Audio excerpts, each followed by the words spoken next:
À 2 actes de la fin du tour, 6 équipes peuvent encore rêver de podium, voire même de victoire.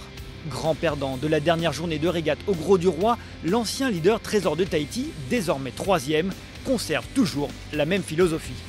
Depuis Arzon, je disais à mes gars, de toute façon, il faut faire ce qu'on peut jusqu'au bout et tout se jouera sur la super finale à Nice. Donc ça compte double. Et puis là, il n'y aura pas de phase de qualif, ce seront de toute façon les 8 premiers du classement général qui seront en super finale.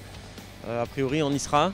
Donc voilà, tout va se jouer là et on fera en sorte d'être bon à ce moment-là. Si les points pouvaient se resserrer un peu et qu'on se retrouve à 4 bateaux très proches en points pour la super finale, ce serait un finish magnifique pour l'épreuve.